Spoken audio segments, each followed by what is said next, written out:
Witam serdecznie. To już drugi odcinek z serii o MSSF-ie 18. W pierwszym odcinku przybliżyliśmy, czym jest ten standard, jakie zmiany wprowadza i dlaczego. W dzisiejszym odcinku chcielibyśmy skoncentrować się na zmianach w strukturze rachunku zysków i strat oraz na praktycznych konsekwencjach dla firm. Moim dzisiejszym gościem, który pomoże nam rozwiązać tę zagadkę, jest Anita Bartwicka, specjalistka w dziale sprawozdawczości finansowej. Anita, jak myślisz, dlaczego w ogóle wprowadzono tak szczegółowe zmiany w strukturze rachunku zysków i strat? To jest potrzeba jednak uzyskania porównywalności między podmiotami. Można powiedzieć, że ostatnimi czasy standardy szły w takim kierunku bardziej pokazania specyfiki biznesu, właśnie uwypuklenia pewnych działań spółki. Natomiast to doprowadziło, tak myślę, do no jednak trudności w porównaniu między sobą różnych podmiotów z tej samej branży. Więc powiedziałabym, że potrzeba porównywalności spowodowała, że rzeczywiście Rada zdecydowała się zaktualizować ten standard. Rozumiem, że jest to krok w kierunku przejrzystości. A jak ma wyglądać ta nowa, jednolita struktura? Ta nowa jednolita struktura, skupiając się właśnie jakby na budowie, pojawią się 3 nowe kategorie.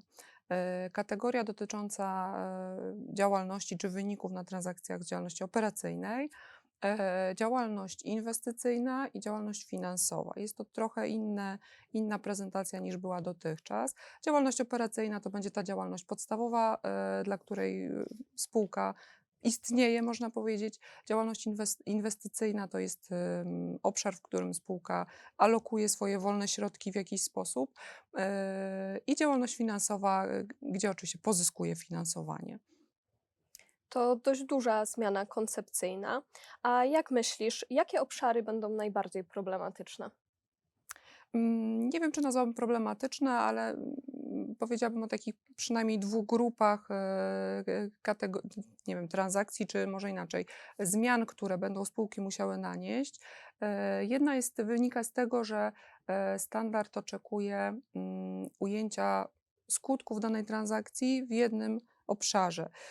I takie transakcje jak przychody i koszty związane ze środkami trwałymi, takie jak amortyzacja, intuicyjnie były w działalności operacyjnej, natomiast no, już odpisy z tego tytułu pojawiały się gdzieś niżej, więc warto na to zwrócić uwagę.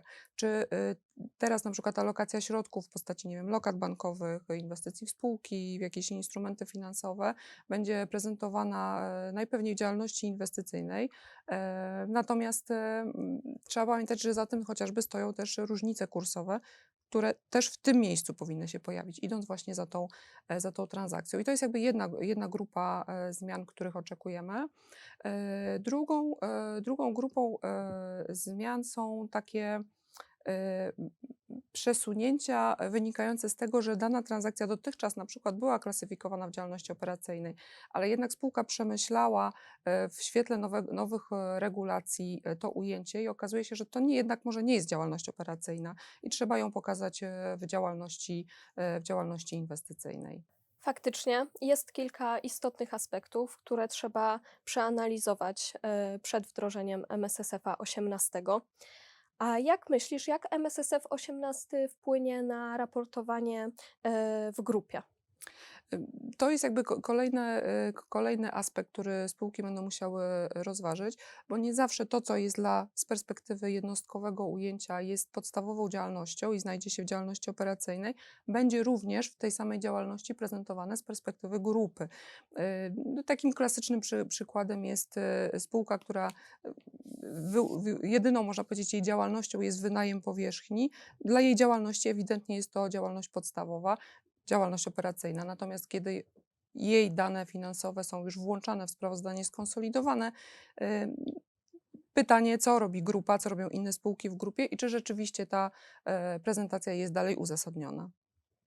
Czyli okazuje się, że temat komplikuje się w momencie, kiedy mamy do czynienia z dużą ilością spółek. Pewnie dobrze byłoby, gdyby wewnątrz grupy ustrukturyzować takie zasady. Czy myślisz, że wiąże się to również z koniecznością aktualizacji polityki rachunkowości dla niektórych spółek? Tak, zdecydowanie. Znaczy, ja bym powiedziała, że wszystkie spółki, których dotknie zmiana tego standardu, będą musiały zaktualizować zasady rachunkowości, przemyśleć ujęcie i po prostu je przedstawić w jaki sposób i jaką transakcję i gdzie prezentują. No właśnie, spójność podejścia i dostosowanie do odpowiednich wymogów to wymaga aktualizacji wiedzy, dostosowania polityki, ale co z systemami?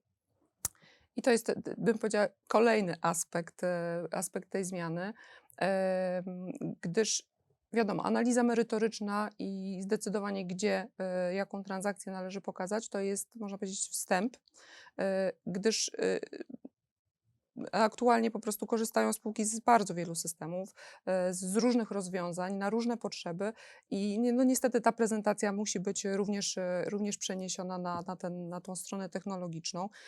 Nawet zwracam uwagę, że taki prosty Excel, który nadal jest w bardzo powszechnym użyciu w wielu podmiotach, też będzie wymagał aktualizacji.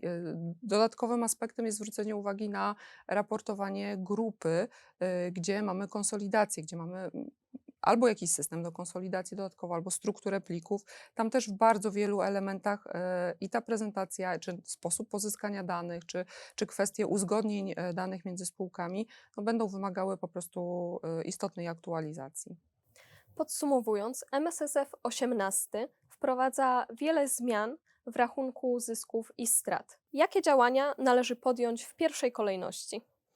W pierwszej kolejności zastanawiałabym się nad tą analizą merytoryczną, nad zapoznaniem ludzi z zasadami, nowymi zasadami, które wprowadza standard. Myślę, że to jest po prostu punkt wyjścia, który będzie dalej wpływał na kolejne kroki, czyli ewentualne zmiany w systemach, zmiany w procesach, może zmiany gdzieś w zakresie również wskaźników pokazywanych przez zarząd. Anita, bardzo Ci dziękuję za dzisiejsze spotkanie. Mam nadzieję, że dzięki naszej rozmowie udało się rozwiać wiele wątpliwości i temat MSSF 18 pozostaje mniej enigmatyczny. Bardzo dziękuję.